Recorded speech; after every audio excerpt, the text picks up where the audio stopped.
welcome back. Now it's time for us to get into the consumer tech segment, and today we'll be looking at maximizing the performance of your computer.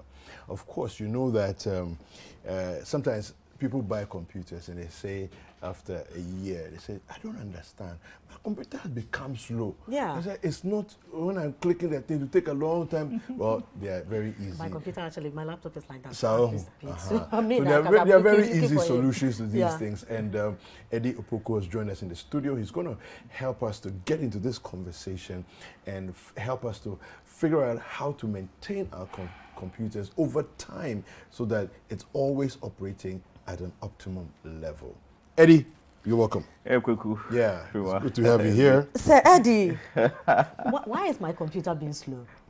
Your computer might be slow because of several reasons. Okay.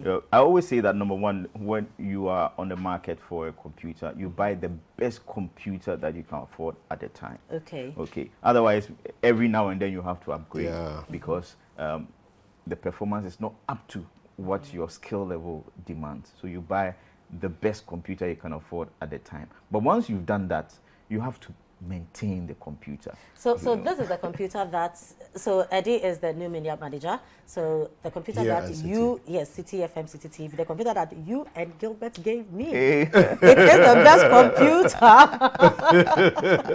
So yes. So the next line of items we have to do is to maintain the computer so that computer will come up to the spec that it needs to come up to. So we are going to do that very soon. Super. Good. So you have to maintain the computer. A lot of times people just assume, okay, I've bought the computer, that's it.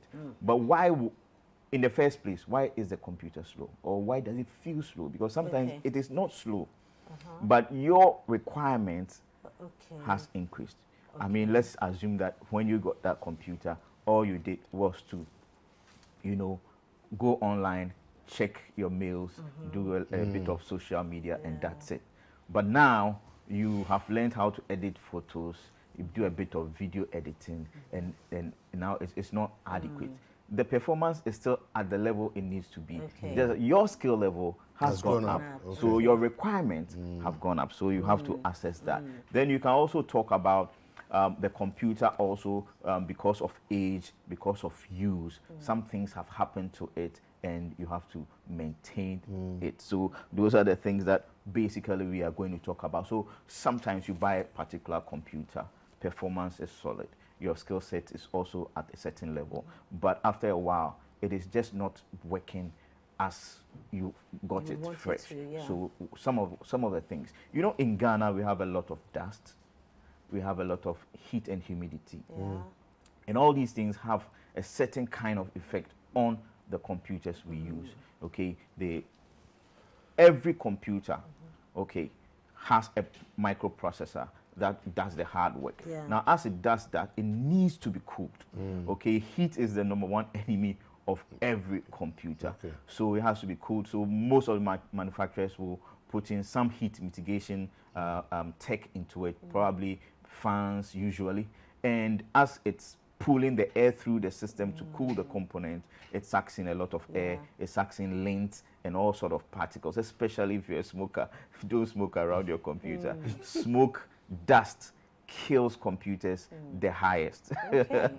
So because what happens is that it settles on the component, form a film, and it actually prevents the components from radiating their heat out to cool down. So that is very, very important. So what are we seeing on the screen? Yes, so that is a motherboard, and as you can see, it has a thin layer of dust on it. And if this happens, the computer cannot... What's a motherboard?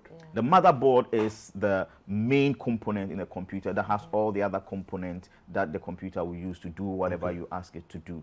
So that is a motherboard. We have daughter boards or daughter cards and other things that are connected onto it to make it work. Your keyboard, your CD-ROM drive, and all other components. So in the top left corner, you can see that's the fan, and the fan pulls the air through. So where you have that triangle, that is where the microprocessor, which is like the brain of the computer, is. So as it sucks the air through, it circulates it. Sometimes you will have something like a copper pipe that comes across the surface of the microprocessor. So it radiates the cooling air through it to take away the heat. But if all the vents are clogged with dust and lint, you cannot get the volume of air that it needs. Okay, so you can see that. That's another picture. You see the vents are totally clogged up. You know, and look at the blades of the fan itself. Yeah. They have a thick layer of dust on it, and if that happens, the fan itself becomes heavy. It cannot spin. Is that lint? Yes, that's lint. That has gathered on Exactly. Wow. This is a very, very terrible case. You know, so the fan itself becomes so heavy, it cannot spin at the rate that it has to spin. Sometimes because of this, the bearings and other things in it dries up and it starts making physical noise. You can hear it. And once it's making that noise, you know, in science, you say energy is neither created nor destroyed. It is transferred from one form to the other. So you have heat also increasing because you have metal on metal, and it's just, you are just killing your laptop. So you have to clean your laptop. And that is also to say that you make sure that the environment in which you use your computers are quite clean. Okay, you set it up. If you are in a dusty area and you have no choice, then you have to make sure that you educate yourself on how to clean it, so that from time to time you can clean it. And sometimes also, as you handle the computer, you have oils from the cream and other things we use. Some of them are quite abrasive, you know, and quite destructive. So especially, very, very common example, look at your phone case, you know, look at your phone case. After a few months, you see that it's discoloring and all that. That is an example. So you want to clean it as often as you can, okay? The keyboard and other things, you want to clean them as often as you can. A wet, damp, lint-free cotton cloth will do the business. Just damp, not wet. Just wipe it clean as often as you can. So what do you use? Are there specific chemicals you need to use, or just water? There are specific chemicals that are specially designed, okay? But if you don't have that, I mean, just damp cloth, just water, damp, or maybe soapy water. Very mild detergent water, not something that is very, very strong. What about the non-alcoholic wipes? Non-alcoholic wipes, some are specifically designed to clean computers. That is fine, because the reason why I'm specific is that sometimes some of them, because of their makeup, they don't dissipate quickly, and it is going to mess up your electric circuitry, and you don't want that. So you want something that immediately you touch it, it dries up. So you can very, use very alcoholic volatile. wipes?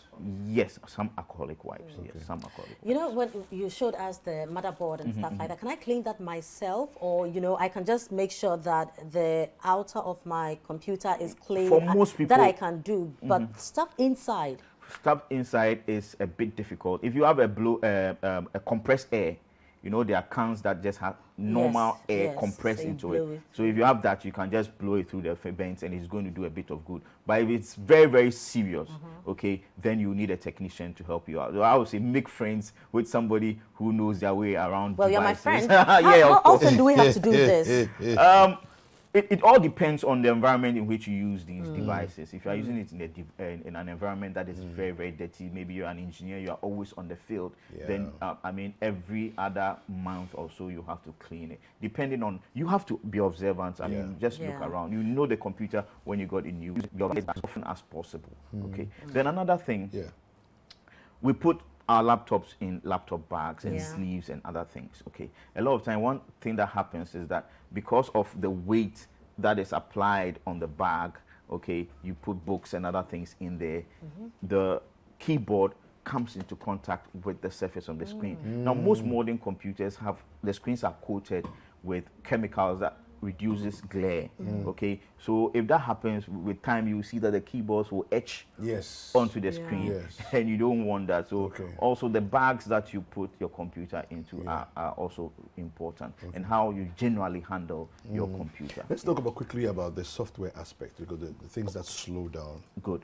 So with software, number one, you have to assess the applications that are eating your processing power, okay? So one of the things you can do is to run the task manager on a Windows computer. You just do Control-Alt-Delete, okay? And the task manager will, a screen will come up, and you have Task Manager as one of the items there, so you select it. Once you select it, you have another interface come up. You see all the apps listed on one side, then you see the percentage of the processing power that it's consuming. So if you look at it and you see that it is the percentage is very high, you have to find, is this an app that I'm using? Okay, you have to note that some of the apps also, it's for the computer, but they shouldn't be running at a certain point. So what you do is to right click and say end task, and it is going to go off. But if it's an app that persistently it's consuming your processing power and you don't need it, then of course you have to uninstall it. There are some apps that you will download and just keep it on your computer. Sometimes you download an app and you just use it once. Yeah. You know, and because it has things that are coming up when you start up your computer, it's always running in the background, eating your performance. You want to uninstall them. Okay. Then again, you also have to be make sure that your storage device, okay, every computer has a storage that it runs from. Okay. Before we used to have hard disks. The hard disks are going a bit out of vogue these days. You have flash storage, or what we call the SSDs. Those are faster. Those are much more reliable. They don't break. They have their own issues though, so you want to maintain them. So you have to make sure that you don't fill up your storage. As a rule of thumb, always make sure 30% of it is free. So you have a 1 gigabyte storage, go up to 700. Just 700 or 6 something, then you have to back up. And yes, so the other thing that you can do is to make sure that you make use of cloud storage. Okay. So we have things like Google Drive. You have things like Dropbox. So you can just, Dropbox, for example, will give you 2 gigabytes free when you open an account. But for less than $10, you can have 1 terabyte. Okay. So for me, I'll say most of your media, videos, and pictures, yes, you can just set it up on your device at any time you have Wi-Fi. It will automatically back up.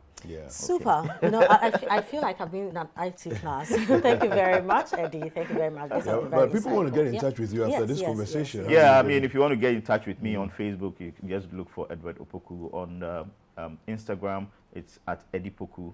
And you can also find me, Mifre Asante, on Instagram. We like Mifre Asante. Thank you very much, Eddie. Right.